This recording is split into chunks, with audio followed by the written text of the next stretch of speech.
안녕하세요. 오늘 7월 3일 주일 저녁 예배 시간을 맞이해서 또 하나님께 영광 돌리고 주의 귀한 은혜를 나누도록 하겠습니다.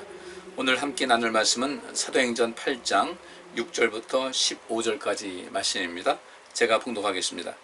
스데반이 은혜와 권능이 충만하여 큰 기사와 표적을 민간에 행하니 리보디노, 구레네인, 알렉산드리안, 길리기아와 아시아에서 온 사람들의 회당이라는 각 회당에서 어떤 자들이 일어나 스데반으로 더불어 변론할세 스데반이 지혜와 성령으로 말함을 저희가 능히 당치 못하여 사람들을 가르쳐 말시키되 이 사람이 모세와 및 하나님을 모독하는 말을 하는 것을 우리가 들었노라 하게 하고 백성과 장로와 서기관들을 충동시켜 와서 잡아가지고 공회에 이르러 거짓 증인들을 세우니 가로되 이 사람이 이 거룩한 곳과 율법을 거스려 말하기를 마지 아니하는도다. 그의 말에 이 나사렛 예수가 이곳을 헐고 또 모세가 우리에게 전하여 준 규례를 고치겠담을 우리가 들었노라 하거늘 공회 중에 앉은 사람들이 다 스데반을 주목하여 보니 그 얼굴이 천사의 얼굴과 같더라. 아멘. 예루살렘 교회에서 계속해서 이제 성령의 역사 속에서 큰 부흥이 일어나게 됐고 많은 사람들이 하나님께 나와서 그 그리스도 안에서의 그 초기 공동체, 이 교회라는 새로운 테두리 안에서 하나님의 놀라운 역사를 많은 사람들이 보게 됐어요. 그러니까 이전에는 그 회당에서 이제 주로 사람들이 모이던 것이 그 모이는 중심이 이제 바뀌게 된 것이죠.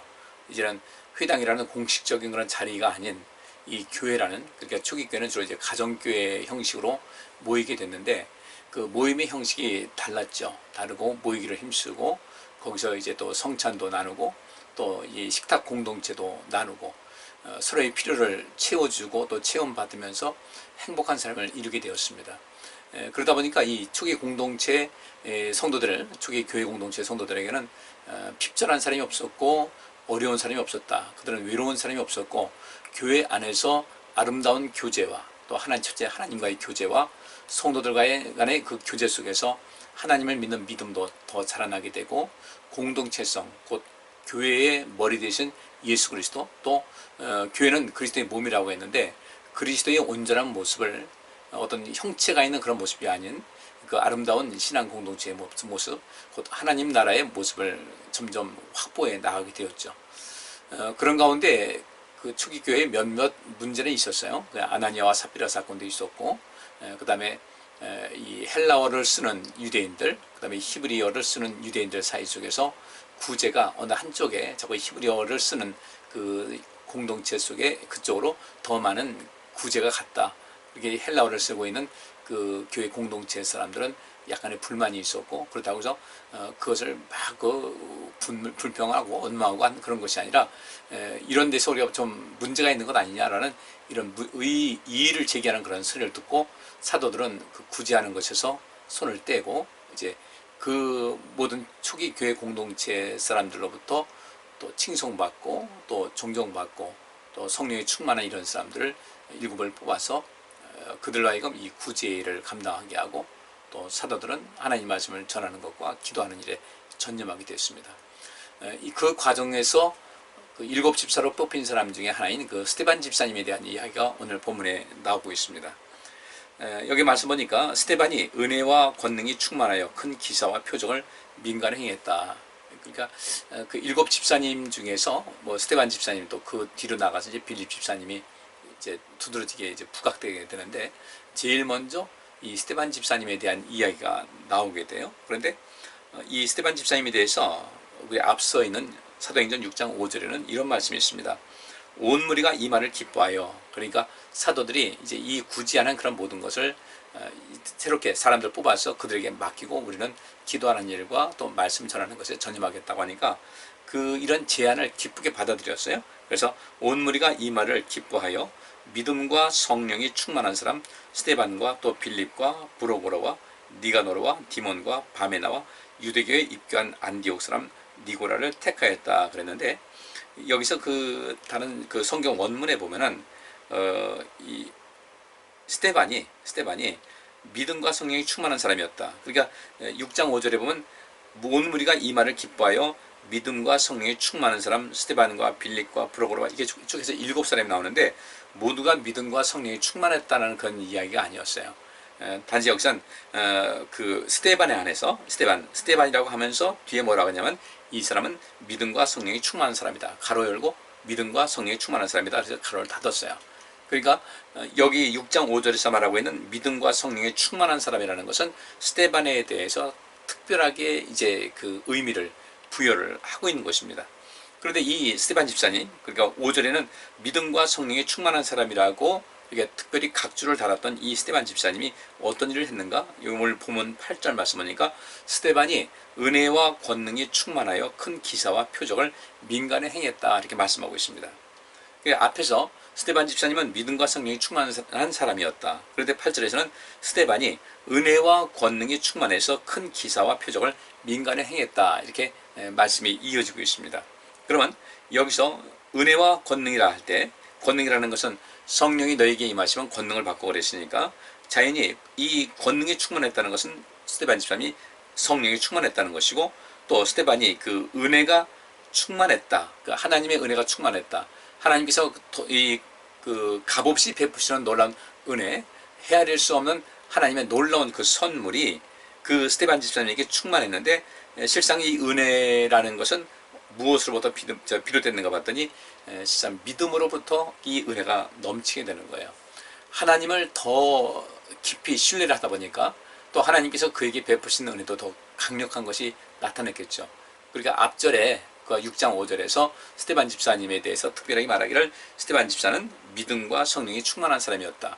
그러니까 이 믿음과 성령이 충만한 사람이다 보니까 어떤 일이 있었는가? 스데반에게 하나님의 은혜와 또 하나님께서 베푸신 권능, 곧 능력이 충만했다라고 이렇게 이해를 할 수가 있는 것입니다.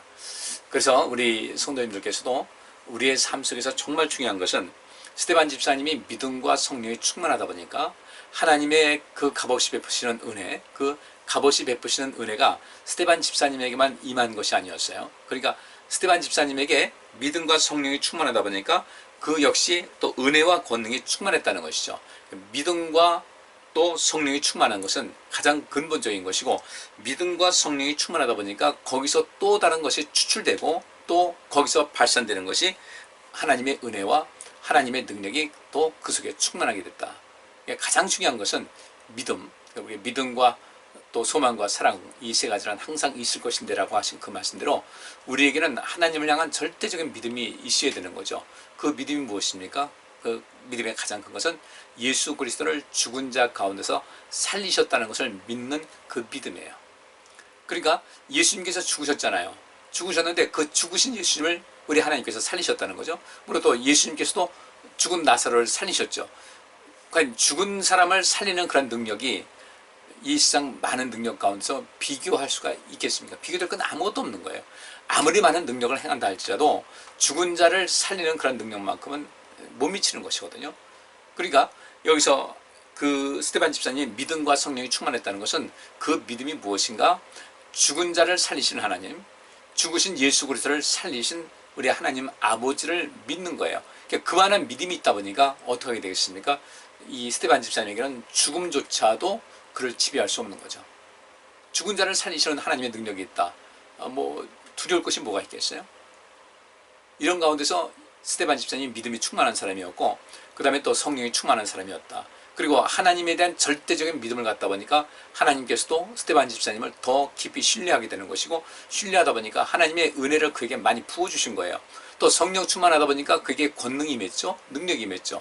그러면 이 스데반 집사님은 하나님께로부터 그 하나님을 향한 믿음이 있었고 또 성령이 충만한 가운데 여기서 하나님의 놀라운 은혜를 부음받았고 또 능력도 하나님께로부터 체험받았을 때 이 하나님의 은혜와 그 권능, 능력을 가지고 무엇을 했겠냐는 것이죠.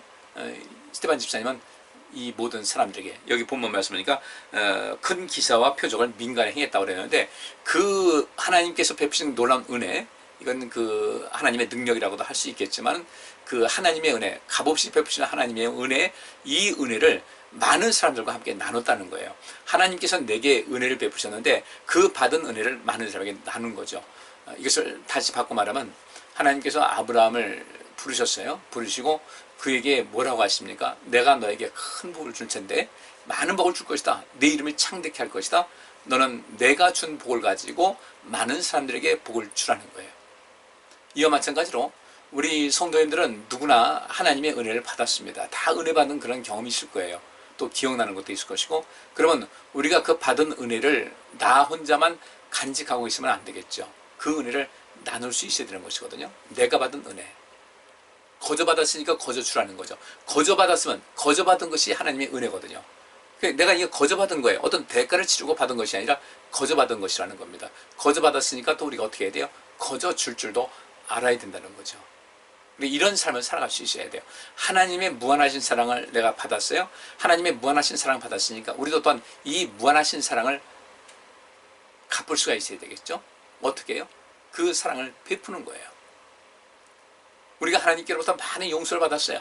또 우리가 용서해달라고 많은 기도를 했어요. 그래서 하나님께서 우리를 또 용서해 주셨습니다. 그러면 우리도 그 용서를 베풀 수가 있어야 되는 것이죠. 우리는 많이 부족해요. 많이 부족함에도 불구하고 주님께서는 우리를 향해서 자비를 베푸시고 공의를 베푸시고 따뜻한 손길로 우리를 인도하셔서 우리가 새로운 사람이 됐어요. 사마리아 수가성에 있는 그 여인, 까칠한 여인이었지만은 그 주님과 만나서 이 대화를 나누는 가운데 그 여인은 새로운 어떤 그 에너지를 얻게 되었어요. 주님께서 그 여인을 신뢰하셨거든요. 그 여인은 예수 그리스도를 만났는데 예수님께서 내가 그리스도라는 이야기를 아무에게나 쉽게 하진 않으셨는데 이 여인에게 내가 그토록 찾고 또 만나고 싶었던 바로 그리스도다라고 예수님께서 말씀 주셨거든요. 굉장한 은혜죠. 이런 놀라운 은혜를 부음받았는데 이렇게 값없이 많은 것을 부음받았으니까 우리도 이것을 값없이 베풀 수가 있어야 된다는 거죠.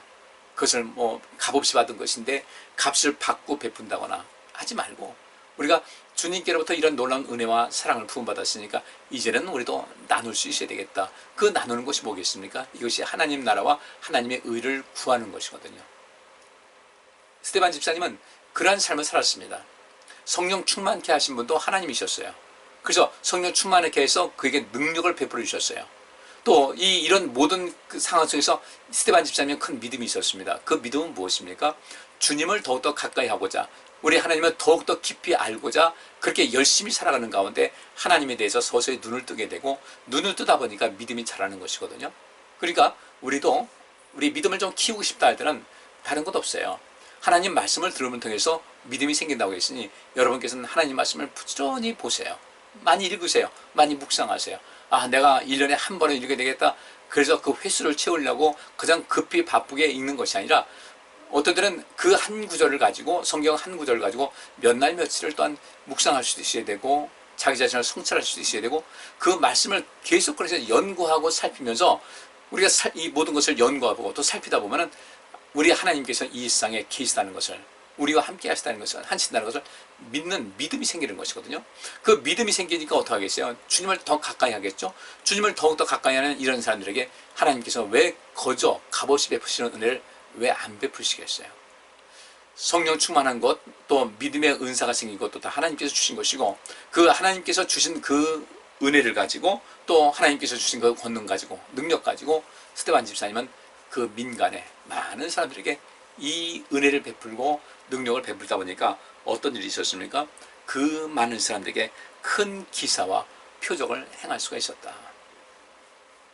큰 기적이라는 것은 놀라운 기적입니다. 여기서 큰 기사라는 것은 놀라운 기적, 미라클이에요. 이 기적적인 이런 일을 굉장히 많이 베풀었고 근데 이 기적적인 은혜를 베푼 것도 무엇이겠습니까? 어메이징 미라클스. 그러니까 놀라운 기적을 베풀었던 거예요. 그리고 사람들 사이 속에서 하나님께서 계신 어떤 표적을 많이 보여줬어요. 이러다 보니까 얼마나 많은 사람들이 은혜를 받겠습니까? 그래도 이 스데반 집사님을 통해서 그 능력을 힘입었어요. 그들의 직접 능력은 받지 못한다 할지라도 스데반 집사님이 가진 그 능력으로 도움을 받은 거예요. 병이 걸린 사람들 스데반 집사님의 그 능력을 가지고 병 고침받았어요. 스데반 집사님이 가진 그 능력으로 귀신이 그 어떤 사람의 속에 있었던 귀신을 내쫓았어요. 또 많은 기적을 베풀었어요. 많은 표적을 봤어요. 그러다 보니까 이 스데반 집사님은 우리 하나님께로부터 받은 그런 성령의 충만함과 또 믿음의 은사와 또 그 이후로 나타나는 이런 놀라운 은혜를 부음받은 것, 또 능력이 임한 것, 이런 것을 전혀 자기 그 삶의 영역에서 딱 가두어두지 않고 끊임없이 흘려보냈다는 거예요. 그렇게 끊임없이 흘려보내다 보니까 어떤 일이 있겠습니까? 더 신선한 능력, 이제까지 스테반 집사님이 경험하지 못했던 또 다른 능력, 또 새로운 것이 계속 눈을 뜨게 된다는 거죠. 그냥 그 우물 안에서만 뱅뱅 도는 것이 아니라 더 새로운 것으로 계속 채워지는 거예요. 우리 하나님께서 가지신 능력이 얼마나 큰데, 우리는 그 뭐 옛날 뭐 몇십 년 전에 내가 하나님의 은혜를, 이런 은혜를 받았습니다, 그거 자랑할 것이 아니라 이제까지 내가 몰랐던 하나님을 또 체험할 수 있어야 되거든요. 야곱도 그런 건 아니겠어요? 하나님을 알고 있었어요. 그러다 이제 자기 형과 어떤 갈등이 생겨서 외갓집으로 가는 도중에 베델이라는 곳에서 하나님을 만났거든요. 그가 거기서 또 하나 배운 거죠. 여기도 하나님께서 계신다. 또 성장했어요. 욥도 마찬가지. 그 엄청난 고난 속에서 뭐라고 하냐면, 내가 이제까지 하나님을 귀로만 들었는데 눈으로 뵙습니다 하면서, 많은 하나님의 은혜를 그동안 받은 사람인데 또 신선한 하나님의 은혜를 받은 거죠. 우리는 그런 은혜를 계속해서 시내말이 쭉 흘러가다 강물이 계속해서 새로운 물로 채워지듯이 우리는 어떻게 해야 되겠습니까? 하나님의 은혜를, 새로운 그 하나님의 은혜를 매일 새롭게 해서 체험하셔야 돼요. 그 새로운 은혜를 체험할 때마다 우리의 믿음은 부쩍부쩍 자라게 되는데, 그 은혜가 어디에 임하겠습니까? 어떤 사람에게 임하겠어요? 성령 충만 아무에게나 임하는 거 아니에요. 우리는 너무 이 성령 충만한 것에 대해 너무 쉽게 얘기를 하죠. 그것이 우리 한국교회의 실수였어요. 쉽게 얻어지는 것이 아니에요. 분명한 죄사함이 있어야 되고요. 죄사함에 대한 것은 어떤 회개의 역사가 있어야 돼요. 진정한 죄사함이라는 것은, 죄사함을 받는다는 것은 자기의 죄를 인식해야 되죠. 근데 오늘날 이 많은 사람들이 교회에서도 이리저리 뭐 사건도 많고 일도 많고 다툼도 많은 것은 그 상황 속에서 사람들은 자기 안에 있는 죄를 모르기 때문에, 흔히 세상에서 하는 말대로 뭐 묻은 개가 뭐 묻은 게 나무란다는 것은, 자기가 뭐가 묻었는지 모르니까 또 뭐 묻은 게는 나무라는 거예요. 더 심한 것이 묻었음에도 불구하고 그 자기보다 덜한 것이 묻은 것을 가지고 비난하고 판단하는 것은 무엇이겠습니까? 자기가 갖고 있는 죄, 자기가 지은 죄에 대해서 인식을 제대로 하지 못하다 보니까, 자기 죄가 그런 걸 안다면 남을 쉽게 이렇게 판단하고 할 수는 없는 것이거든요. 자, 우리는 이런 속에서 우리는 하나님의 은혜, 곧 우리가 믿음이 더욱더 자라기 위해서는 어떻게 될 것인가? 이제까지 갖고 있던 그 믿음 위에 또 다른 하나님의 놀라운 역사, 하나님의 자비의 손길, 하나님의 은혜, 이런 모든 것을, 또 새로운 것을 체험하면서, 야, 하나님께서는 이런 것도 있었네, 이런 부분도 있었네, 하나님의 사랑이 난 이 정도인 줄 알았더니 또 이런 하나님의 사랑이 있었네.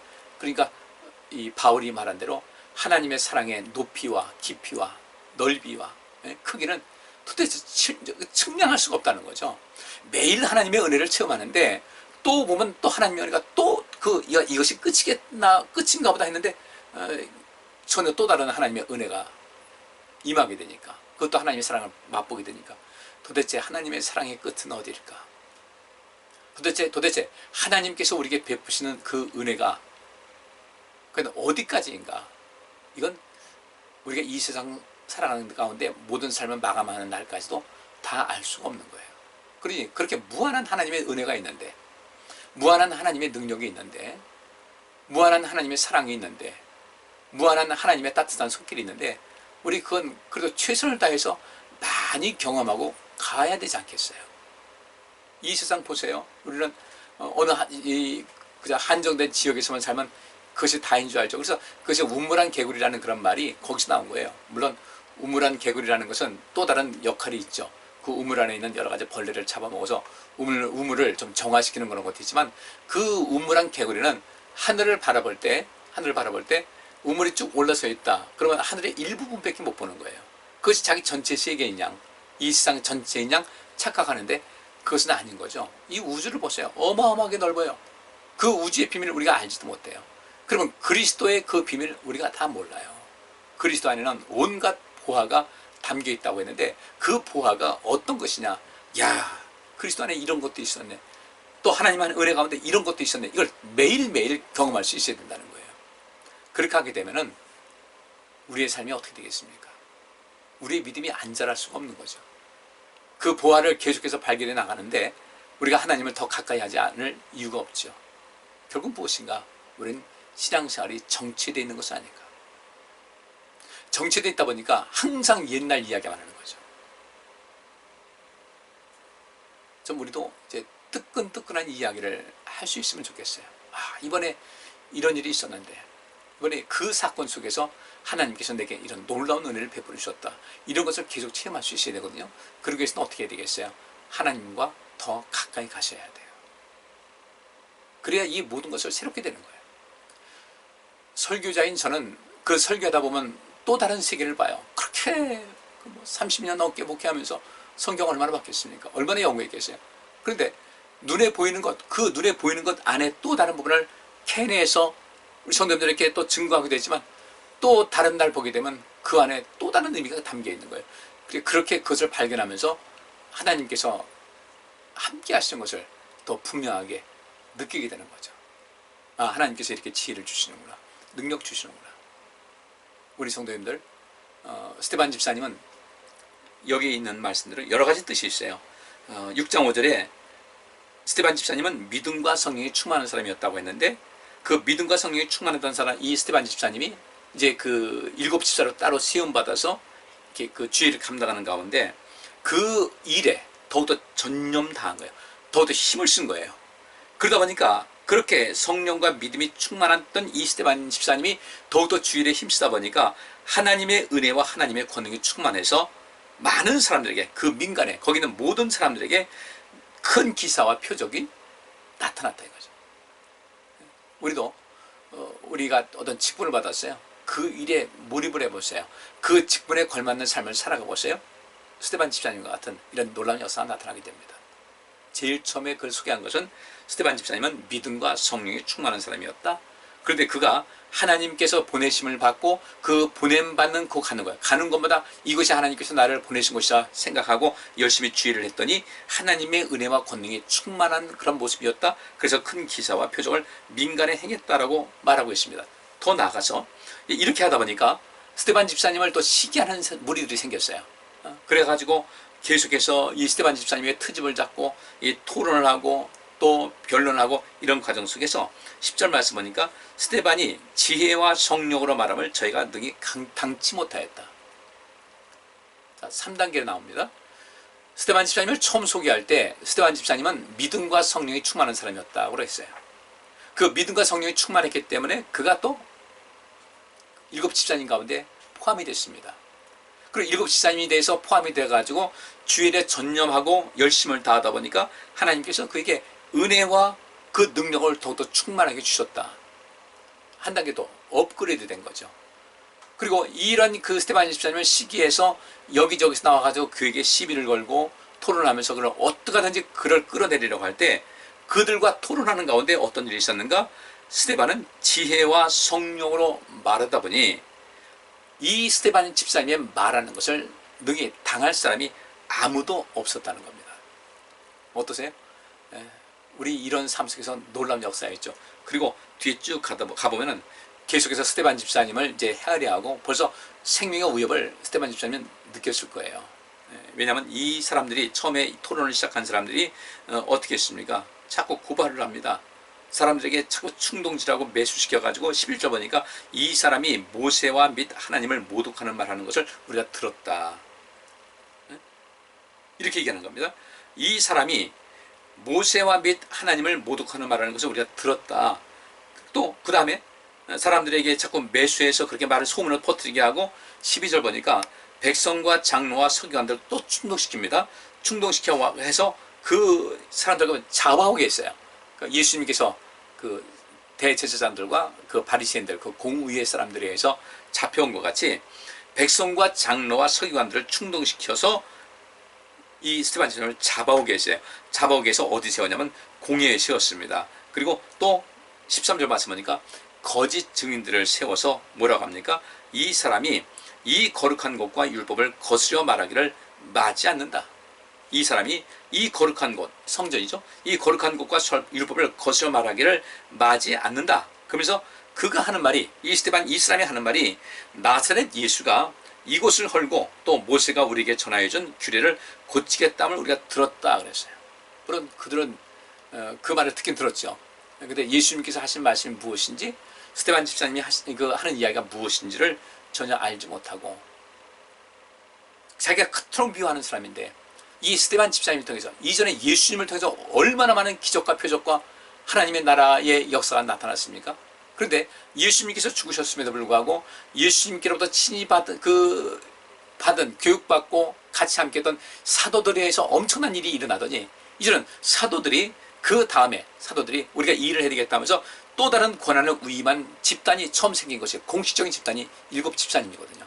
그런데 이제는 그 예수님께서 하시던 능력이 이 사도들에게, 12제자들 사도들에게 임하게 됐고, 이제 12제자들 그 사도들이 역사 속에서 그들에게 멈춘 것이 아니라 그 다음 세대, 제3세대, 곧 이 스데반 집사님 같은 그 3세대에게 다시 이어지기 시작한 거예요. 무엇이?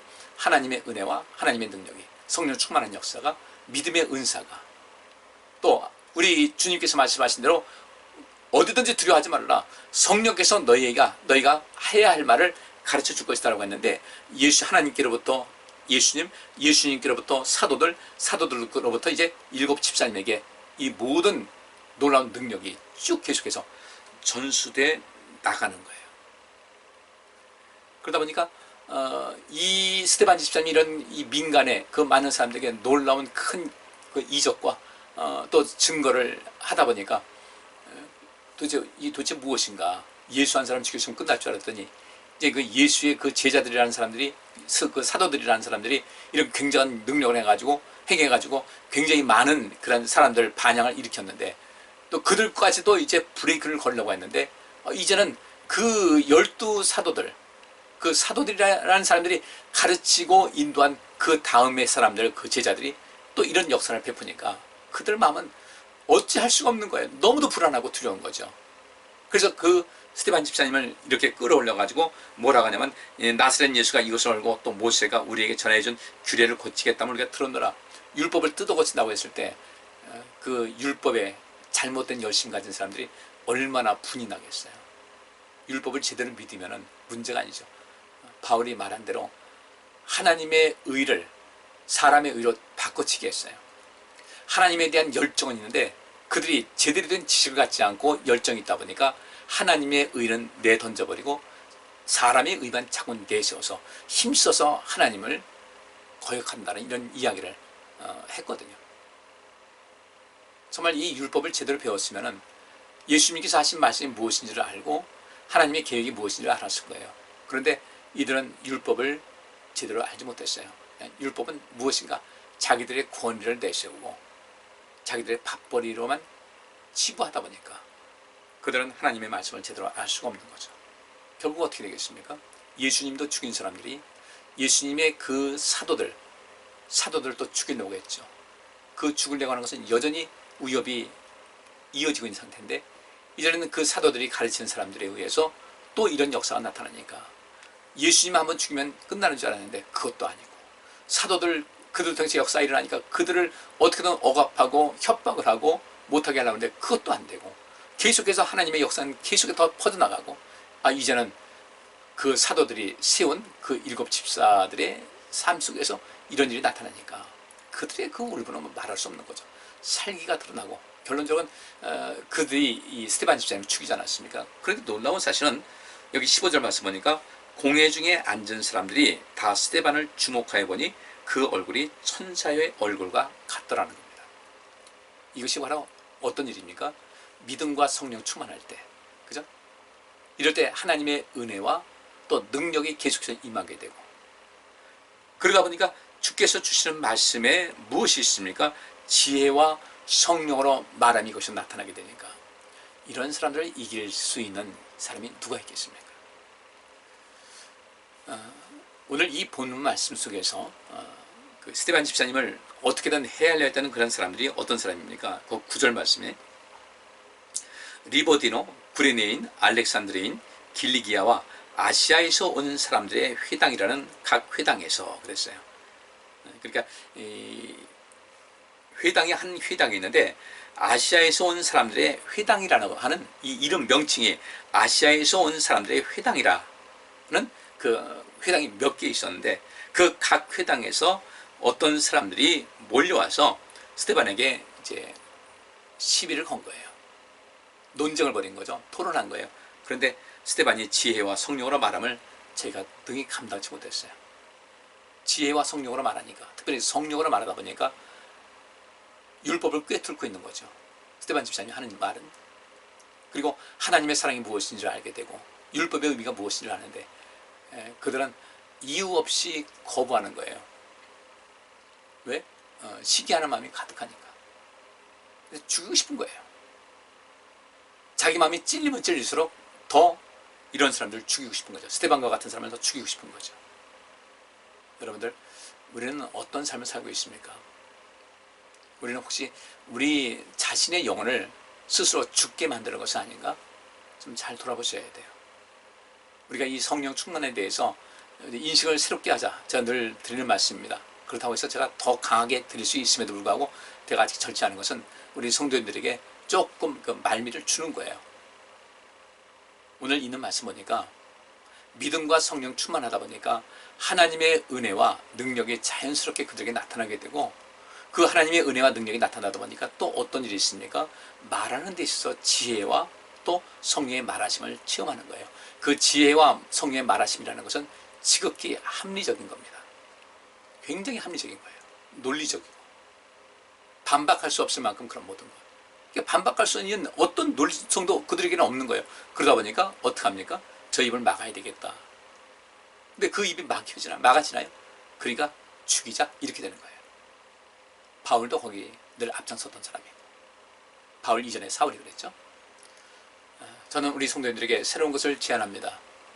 성령 충만하고 믿음이 충만하게 될 때 이 속에서 하나님의 은혜와 또 능력이 나타난다 그랬어요. 우리는 하나님을 매일매일 조금씩 더 많이 알아가셔야 됩니다. 내가 이전에 한번 큰 은혜를 받은 다음에 그것 하나 가지고서 여기까지 왔다 할 때는 우리 믿음을 우리는 잠식당할 수밖에 없어요. 쉽게 말하면 자본 잠식당하는 건데 이 세상 말하면 자본 잠식되면 그 기업은 망하는 거예요. 그래서 그 회사에 어떤 그 재무 상태를 보려면 재무제표라는 것이 있죠. 자산과 부채, 그다음에 자본. 자산은 부채 더하기 자본이 자산인데 이것을 보여주는 그 상황 봐서 이 사람이 이 자산은 많다. 자산은 많은데 부채 비율이 너무 높다. 이건 심각한 거예요. 자기 자본이 얼마나 되는가? 근데 그 자기 자본이 자꾸 잠식되고 있다 할 때는 그 기업은 지금 쓰러져 가고 있는 거예요. 여러분들, 여러분의 믿음의 자본은 지금 얼마만큼입니까? 여러분의 믿음의 자본은 지금 잠식되고 있습니까? 자본이 증식되고 있습니까? 잠식이냐 증식이냐? 여러분, 믿음이 잠식된다고 할 때는 점점 내가 주를 위해서 바치는 시간과 수고와 노력과 드리는 어떤 물질적인 것과 모든 것이 점점 줄어들게 됩니다. 인플레는 상당히 급격하게 이 모든 화폐 가치는 옛날 1,000원하고 지금 1,000원하고 다르거든요. 옛날 1,000원인데 지금 1,000원으로 계속해 나가는 거예요. 여러분들, 그건 아닌 거죠. 우리 하나님 앞에도 그렇게 물가 상승률에 이 걸맞는 어떤 헌신과 투자와 이런 모든 것이 있어야 텐데 옛날에 그 모습 그대로 있다. 나는 믿음이라는 자본이 잠식되는 거예요. 믿음이라는 이 자본이 잠식될 때 성령 충만은 있을 수 없는 겁니다. 굉장히 비합리적인 거예요. 논리성이 빠져 있어요. 어떻게 내가 믿음이 잠식되고 있는데 내가 성령 충만하다고 이야기를 하겠습니까? 가장 근본적인 것은 스데반 집사님의 믿음과 성령이 충만하니까 그 다음에 어떤 일이 있었습니까? 은혜가 있었고 하나님의 능력이 함께 있던 거예요. 그 은혜와 능력이 무엇으로 나타나는가? 사람들하고 변론할 때 보니까 지혜와 성령의 말하게 하심을 이길 사람이 아무도 없더라는 거죠. 이것이 그 스데반 집사님의 자본이, 믿음이라는 자본이 점점 증식된 것이거든요. 그런데 혹시 우리는 잠식된 것은 아닌가? 여기 스데반 집사님과 함께 변론하는 사람들, 토론하는 사람들은 이 사람들 일찌감치 믿음의 자본이 완전히 바닥난 사람들이었어요. 그러니까 하나님의 은혜를 알지 못하는 거죠. 하나님의 은혜, 옛날에 내가 이런 은혜를 받았다. 그것으로 계속해서 그것 외에 할 말이 없다면 나는 지금 믿음이 심각하게 잠식된 상태가 되는 것이고 그것은 우리의 삶에 정말 이후에 큰 믿음의 시련으로 다가오게 됩니다. 우리가 지금 계속해서 잠식되지 않게 계속 나가야 돼요. 계속해서 키우셔야 돼요. 제가 여러분에게 드린 이 말씀을 그냥 쉽게 흘려 넘기지 마시고 어떻게 하면 내 믿음의 자본을 더더 증식시켜서 내가 주님께서 보실 때 건실한 믿음의 사람이라고 말할 수 있을 것인가? 나는 지금 나의 신앙의 정체성은 무엇이고 내 믿음의 그 현 주소는 어디에 있는가를 좀 살펴보면서, 적어도 내가 신앙생활을 지금 내부터 하고 있었고 하나님 나라를 향해서 계속 달려가는 입장인데 지금은 어느 위치에 어떤 상태에 있어야 된다는 것을 알잖아요. 그래서 우리가 직분 받는다고 할 때 신앙생활 얼마만큼 했다 할 때는 적어도 어느 직분 돼야 되겠다. 근데 그 신앙생활 그렇게 오래 했는데 그 어느 직분도 받지 못한다고 할 때는 다른 사람들이 저 사람 신앙생활 어떻게 한 거야? 이렇게 말하지 않습니까? 그래요. 외적인 그런 직분도 중요하지만은 우리 주님께서 오신 것은 외적인 그 직분이 중요한 것은 아니거든요. 예수님 당시에서나 지금 스데반 집사님 당시에도 공의회 회원들, 이 사람들은 그들의 겉으로 보이는 직분에 비해 너무 형편없는 사람들이었어요. 우리는 과연 어디쯤 서 있을까? 주님께서 원하시는 거죠. 저도 이 정도 위치에는 와 있어야 된다고 주께서 말씀하시는데 아직까지 한참 밑에 있다, 멀리 있다, 각성하고 주 앞에 가까이 다가서야 됩니다. 저는 우리 성도님들, 스데반 집사님이 그 믿음과 성령 충만해서 때마다 일마다 하나님의 놀라운 역사를, 그 은혜를, 능력을 체험하는 그 강도가, 또 그 깊이가 더욱더 깊어지고 더 커졌는데 우리 성도님들이 그런 신앙인들 되셔서 이 땅에서나 주님의 나라에서 크게 복되고 영광된 삶을 살아갈 수 있기를 원합니다. 기도합니다. 하나님 감사합니다. 주의 말씀 살폈습니다. 이 말씀대로 우리가 인생 살아서 정말 하나님의 은혜 안에서 더욱더 새로운 삶을 살아가게 하시고 끊임없이 성장하고 끊임없이 성령의 능력으로 또 믿음의 은사로 말미암아 많은 사람들에게 유익을 주고 많은 사람들에게 힘을 주고 하나님께서 우리에게 값없이 베푸시는 은혜를 가지고 끊임없이 그 은혜를 흘려보냄을 통하여 더 큰 은혜, 이제까지 맛보지 못했던 새로운 은혜가 날마다 우리의 삶에 임하게 하여 주옵소서. 이 한 주가 더 주 안에서 믿음으로 승리하게 하시고 주님을 향한 뜨거운 사랑과 열정이 넘치게 하여 주옵소서. 예수 그리스도 이름으로 기도하옵나이다. 아멘. 예, 감사합니다. 이 한 주간도 편안하게 또 행복하게 지내시기 바랍니다. 믿음 안에 사시기를 바랍니다.